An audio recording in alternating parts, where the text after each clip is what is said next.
So I turned back on my insight machine in my brain, and I've been having a lot of insights, and they might be a little bit random and disjointed, but I feel like just getting some of them on video because I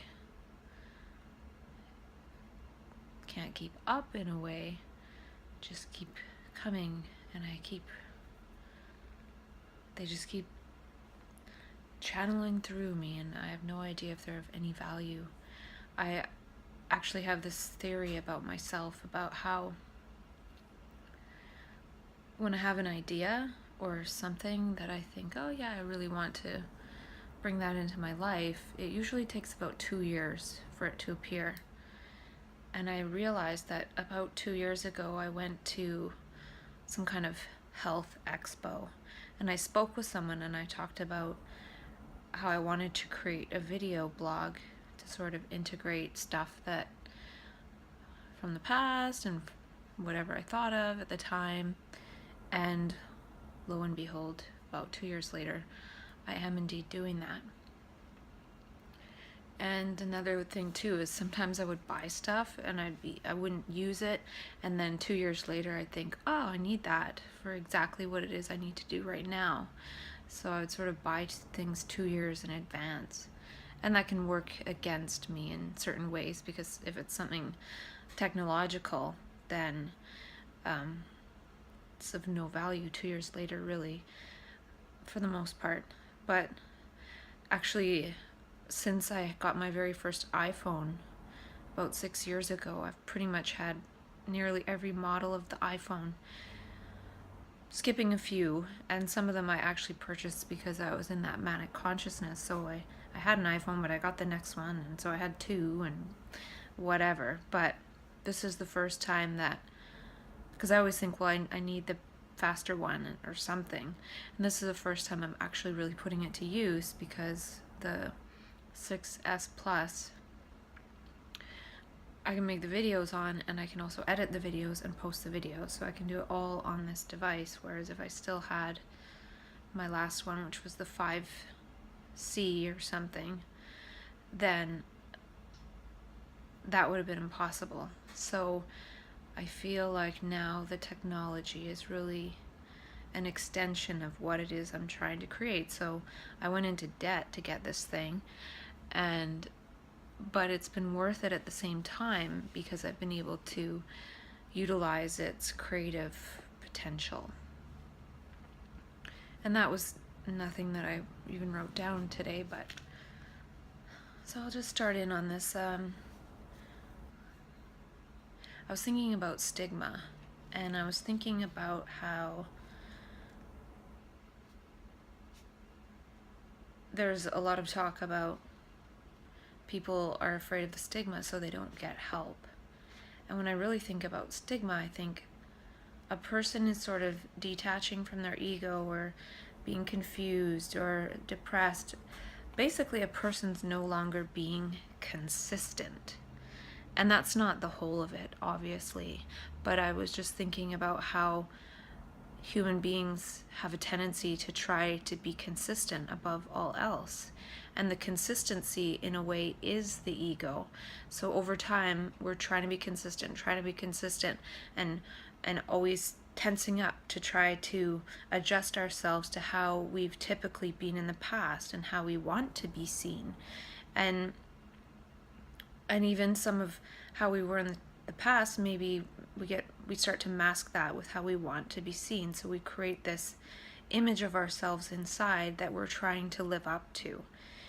And one of the troubles with that is that we're not that image. That's not who we are. And oftentimes that image is in contradiction to who we are.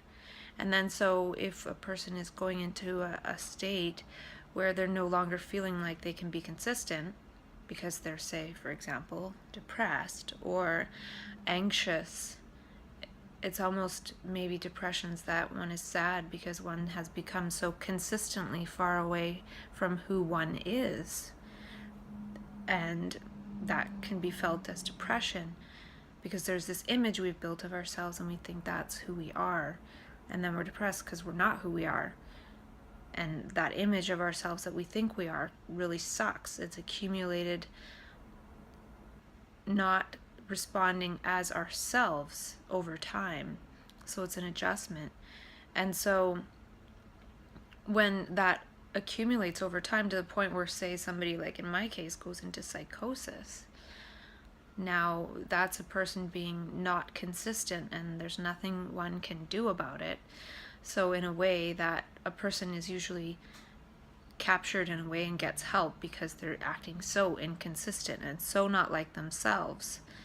And to me, it's sort of a process of decoupling from the ego, so we're not like ourselves and we're not acting based on that ego image that fake ego image that we've collected about ourselves over time, that we're trying to act consistently with, is kind of like a pressure cooker. And in psychosis, I feel that kind of blows apart, and then I'm no longer acting consistently with my consistent ego pattern image because it's blown apart. But that wasn't me in the first place. So I actually feel part of the purpose of that is to blow it apart, to reorganize the self around something a bit different, hopefully quite a bit different, but usually people are sort of funneled into being consistently a version of themselves that others were used to. That's sort of the goal, is getting back to that. And that's nice, it's one thing for sure, but I think the stigma on the other side is people, a lot of times, they're no longer being consistent with who they thought they were. And it's the who they thought they were that's the problem, and it's the who they thought they were that's not them. That if a person was able to realize, well, I'm so far away from who I am, I need some help to get towards who I am, not I am mentally ill. Of course, going so far away from who we innately are as human beings is going to appear to the outside people as some kind of, supposed mental illness, but I think it's kind of like Sean Blackwell says. He says bipolar disorder is I can't be me disorder. And when you think about people who end their life, obviously they feel like they can't be them. They can't be who they really are. And I feel they end their life based on something that they're not anyways. It's unfortunate, and it's the only way some people feel they have to stop the pain, because it's extremely painful. It's extremely painful to not be on the trajectory of who we were born to be. And society and education and everything pushes us into such a small frame of reference for viewing ourselves that's not the entire spectrum of what it means to be a human being. And we're funneled into this meaninglessness, and then if life had meaning, people wouldn't kill themselves. And I don't think that it's a symptom of individual illness at all. It's society's ill, and to not be very distressed by it is actually more strange than a person manifesting some kind of distress. So again, I feel it's the consistency thing. People are all of a sudden go into this inconsistency, and they're afraid to be seen as I'm not myself anymore, when this is part of the gift in it, is that we aren't ourselves. We've been programmed into thinking that we're a certain thing in life, and that's not how it is. And I've been talking about the organization that I want to start, or the peer social purpose business. And I was thinking it's going to be a disorganization. But not only that, I thought of a cool job title or position: Chief Shit Disturber, or Shit Disturber in Chief. I don't know which one's better. And I also thought, in terms of the ECPR, that people who became ECPR practitioners could donate their attention. They're donating their attention to somebody's distress in order to witness it. And I thought of how it's kind of like donating your heart while you're still alive, because you're giving your heart's attention and somebody else's heart attention. You're reviving somebody's heart. while you're still alive and they're alive, and helping them come back to life and to choose life and living. I feel like the biggest social challenge is lack of kindness. I don't like the word illness because I feel like it's actually empathy that makes me non-functional, which is the same as vision, which is seeing what's really going on out there and almost being crushed by it. And it would make sense that it would be difficult for me to go past that in a way, because that would assume that I'm turning a blind eye to that. So if I was able to sort of get to a higher level of success as determined by society, that would be maybe ignoring what's happening, and also that would assume that I'm trying to personally go above that, when I don't see myself as different from that. It's the collective consciousness that needs to be changed. How can I change that collective consciousness if I decide to be successful the way society determines what success is? That's not success to me. I did read in a piece of literature that people that go through cancer are often described as like brave or strong, and why aren't people with mental illness described like that? And I also realized that people with mental illness are actually given a type of chemotherapy. It's chemical brain band-aids. I also realized that there's a few phrases we use as children that are actually quite helpful with mental health stuff, and that is the principle of sticks and stones. Sticks and stones may break my bones, but labels will never hurt me.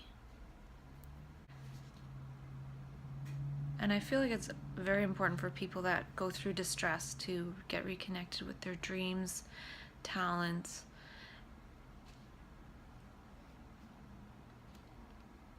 and their heart. And it's important to find out, well, what makes you unique and special versus how can we fit you back into the box of society. People in distress often have become extremely sensitive. They're in distress, so they're resonating in that way, so everything around them seems salient as distress. And it probably is. They're seeing that level of distress. And I also thought about how I could make a sheet called Lived Experience Tips. And again, it's not lived experience with a mental illness, it's lived experience with a diagnosis. And one of the tips would be the best training sheet, which is being with extreme states. Another is talking about fish oil and how it's beneficial in helping a person stay out of psychosis, as well as the Invisibilia podcast and how it talks about the 3 traits of family members that are actually detrimental and cause rehospitalization. I feel like lived experience lens could be an important way to frame it instead of, say, trauma informed. And the lived experience lens helps with the whole we don't know what we don't know. There's certain things in the system that they're not aware of that they're doing. And I actually realized today that I'm not really super passionate about changing this system, because this system is like a big dinosaur. I even drew the dinosaur. You want to see? That's my dinosaur. And it's not going to change, and it's very slow and strong and powerful, and it would probably take something from outer space to knock it into extinction. Actually, I want to knock it into extinction from inner space, from unfolding what is coming through me and being created by my daily life. And I feel like part of the tip too for families would be, it's really important to allow your loved one to be who they are and who they want to be, and actually facilitate that, even if it's something that seems ridiculous, like I want to be an astronaut or something, and thinking you're never going to be an astronaut and you're going to waste your time and money trying to become one. It's important to facilitate moving towards what it is they want, not, oh, they were on the path to becoming a doctor or an engineer, and now, oh, that's so sad, they're going to miss out on that boring job for the rest of their life. It's important to say you can be you, and this is the most important time to seed that, because otherwise they could end up dead. It's either them as they are here to be, or possibly dead. And I want to start the lived experience association. And that's for people to give feedback. What do I need to do to create meaning? I hope I'm doing that with these videos. Being diagnosed is actually a symptom of a very sick society. A distressed society is creating distressed citizens. And the fact that the number one cause of death for teens is suicide is really saying something.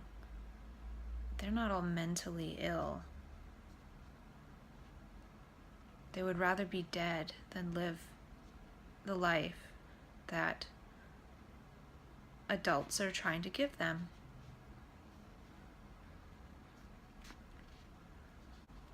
I also realize that science is the police of the mystical. So when people get in touch with that inner mystical dimension of themselves,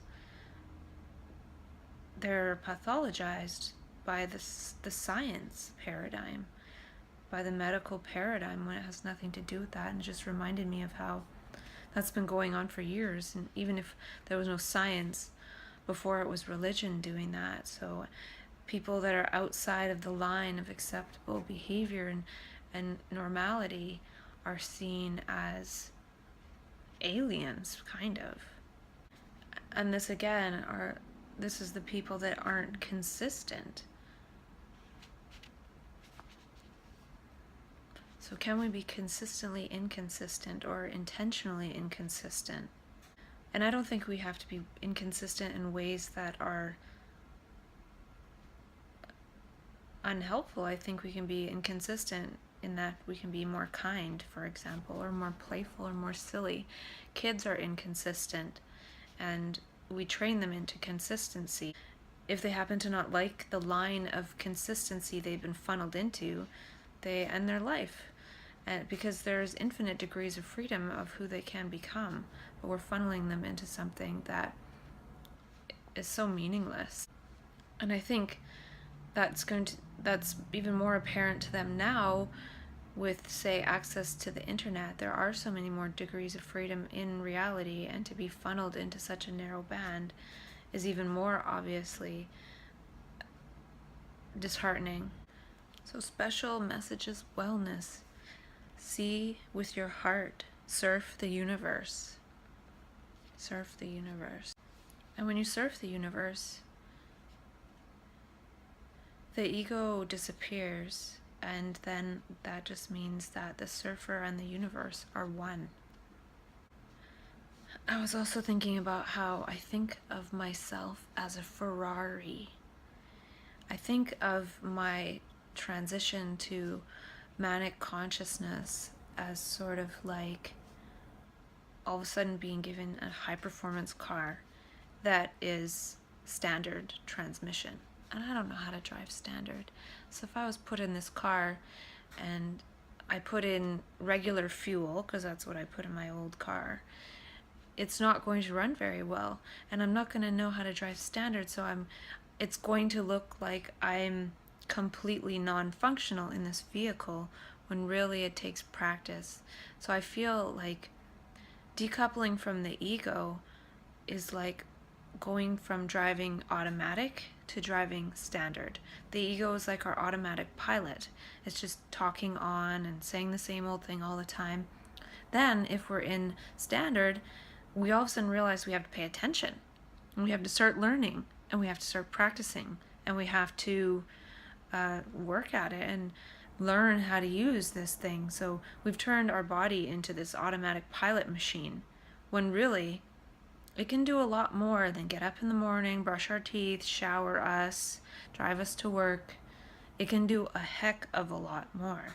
And so, again, that manic consciousness energy blows apart the ego and puts us in manual transmission mode, where we see we can actually control this thing in a lot of different ways, and we can actually use it to create and be creative and learn. So it's actually putting us in the creative state.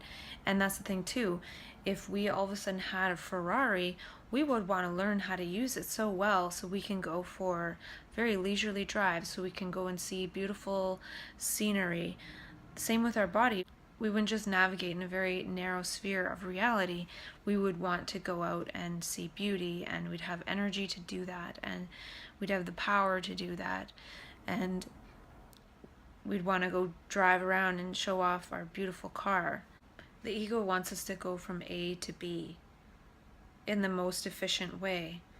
If we had our Ferrari, we would go from A to B perhaps, but we would go in a more creative way. We would go in a more scenic way. We would go in a more playful way. And a Ferrari wants to go for more meaningful drives and go with the music up, so it wants to celebrate. It wants to use all of its features, all of its capacities, all of its possibilities. Another gap that is not addressed in the system at all is tapering strategies for people who want to taper off medication. And Special Messages Wellness is about disorganized wellness. So I'm interested in addressing gaps in the system, in the community, in a disorganized way. Even with things like random acts of kindness, clowning, improv, these all increase the degrees of freedom. And I also thought of life coaching as peer support. I'm not really that interested in supporting someone through their illness as much as supporting and coaching someone to really step into their best self and to thrive. Because by doing that, the rest of it could naturally fall away. I also thought I work for funny, not money. I also thought about how asking people in the system if they have kids, and if they do, would they feel completely safe with their kids going through the system as it is today? And I also realized these videos are kind of like thinking out loud. And I was also wondering if saying harvest your special messages would be a little bit more broad than harvest your mania, because not everybody goes into mania, but people still maybe get special messages or have extraordinary experiences. And it could also be a dialogue about special messages, just like people might have a dialogue about dreams. And I also feel that special messages can be debilitating and habilitating. They debilitate aspects, maybe things in society we're supposed to not really participate with as much anymore, and they habilitate parts of us that we are, say our capacity for empathy and understanding and laughter and play and silliness and all those things. Like with empathy, it doesn't really get you anywhere. It kind of crushes you. It's not really functional, it's not really valuable in that way, or it's not really successful. Yet it is successful to be able to really feel somebody else. If we could all do this a little more, we would create a different world. I also think of these altered states as inner space travel.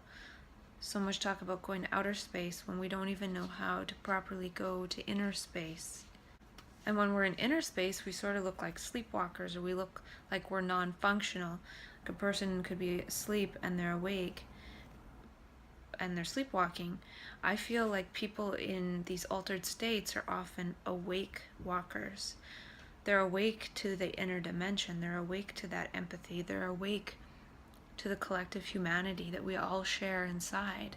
And then they're walking among this mechanical reality that we've created, and it makes it seem like these people are non-functional, but they're actually functioning in a different way. And it could be that their function is to actually see things that aren't working and work to make those changes. And also, we need something else to participate with. a person that goes through this experience doesn't have anywhere to channel that energy or any context of a reality in which a person can appear to function in. So I don't agree with funneling someone back to being a cog in the machine. I feel like there's got to be a place for people to start to use their creative capacities for co-creating the world in a playful way, not in a way that's like, oh, I'm going to change X, Y, and Z, and here's the plan. It's more like, let's just see what we can do. So it's a place for co-creative celebrators. Mania definitely connects one with one's inner celebration, one's celebratory body. And that's why I don't really feel like goals are a good idea. It's more harvesting meaning from the messages and moving based on that, on meaning, not on goals and plans. And the special messages, they are disorienting, but they reorient us to a different reality, to a different dimension, to the inner human dimension. They make our eyes turn in, and we can see that dimension, we can feel it, and that's the empathy, and that's the mirror neurons. When we're looking at that dimension, and with that dimension, we see that we're all one, and that's why we can feel things so strongly, is we see that, we see the pattern. We are that pattern. So we're not actually, I am me and that person over there is them.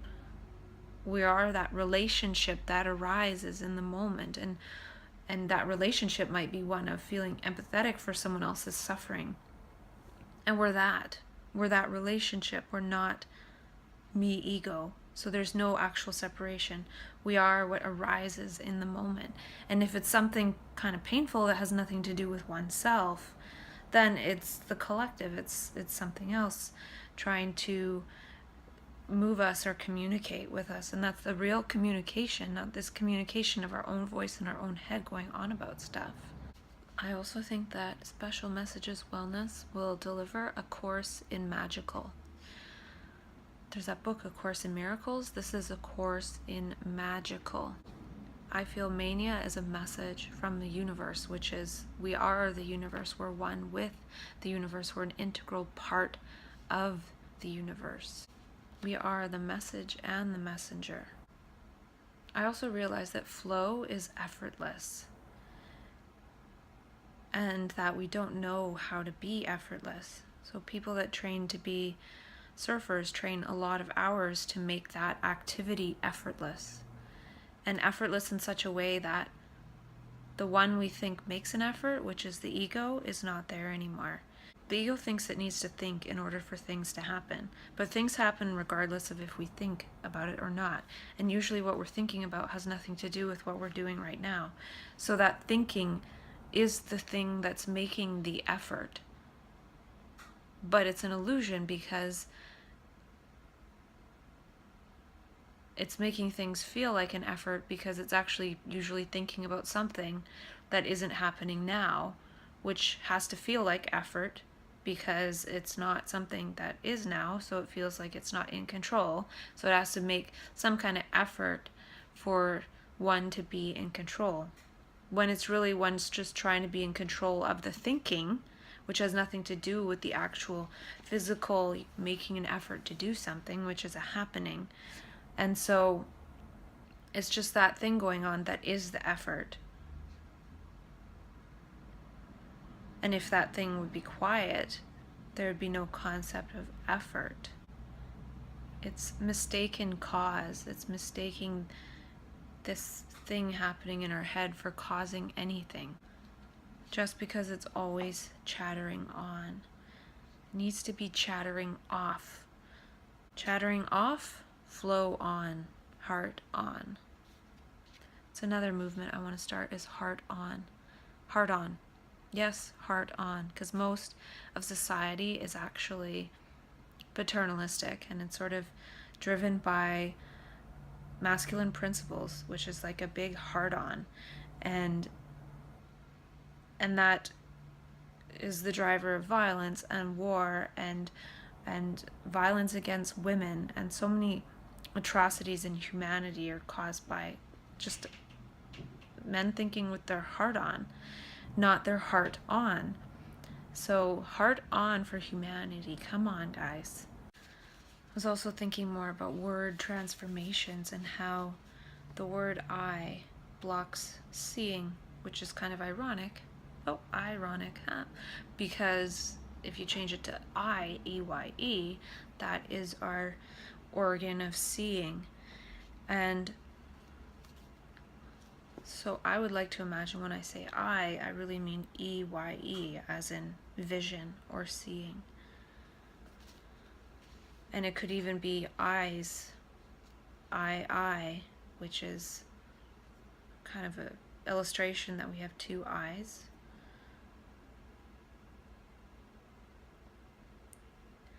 And it could also be I and I, which is sort of like implying relationship. I feel if you aren't distressed by what you see in society, then something's wrong with you. And the state is non-personal, so a lot of the distress that happens in the state of decoupling from the ego is personal, and some of it's non-personal. Most of it's non-personal, and it takes a bit to practice navigating through that. And but it's important to get the message, get involved, and participate. And also, Special Messages Wellness is a for-profit business. P-R-O-P-H-E-T, profit. Because special messages are prophetic in that they prophesize and point you towards your greatness. The ego is pointing you towards mechanicalness, and these messages, which could just be intuitions or gut feelings, they could be anything from the smallest intuition or a weird deja vu to seeing an alien right in front of you that you can actually physically touch.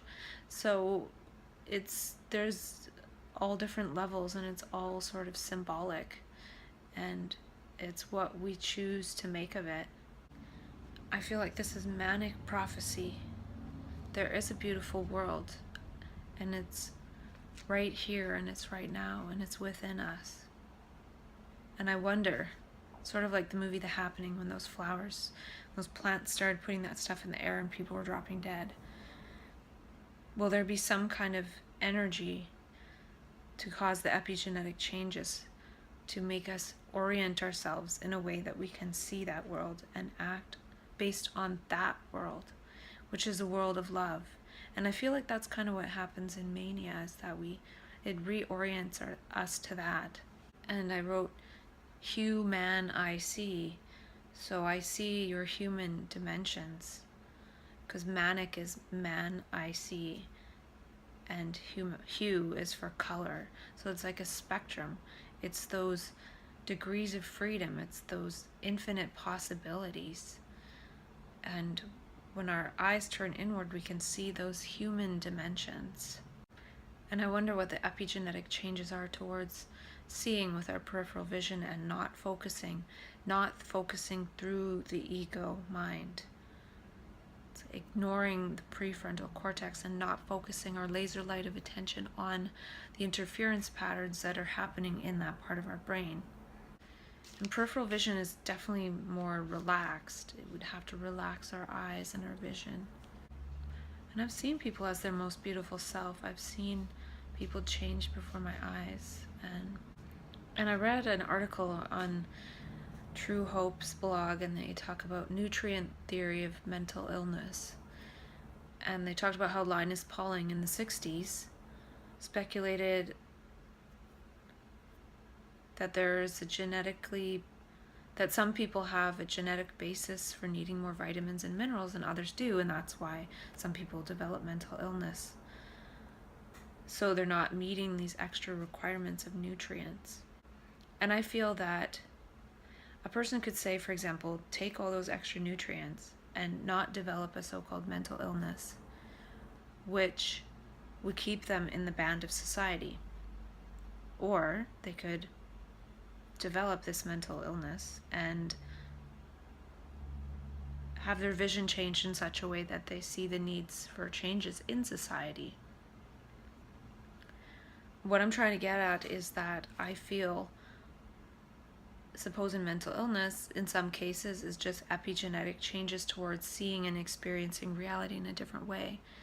And this is in order for reality to be created in a different way, because we're the ones that create our human reality in terms of the structures of society and the way we interact and the rules of the game. So trying to change the rules of the game just by taking vitamins to have nutrition to keep that at bay, I think is also missing the point.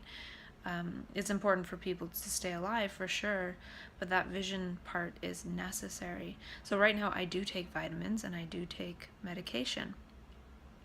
And if I went off of them, I'd be seeing a different world and acting and reacting in a different way that would not be safe for me to be like in this society.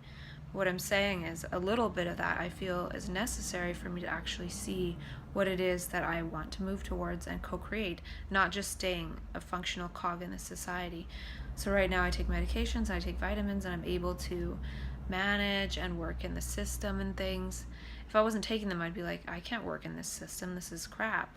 So it keeps me somewhat numb, and I feel like the whole article is a little backwards because it's saying people are genetically needing more nutrients. I think there's genetic changes happening to change a person towards a different way of being. So it could be almost the epigenetics related to the epimimetics, because a person's going to see different things and create different meaning based on what they're seeing in that other way of being. So by having different genetics, say,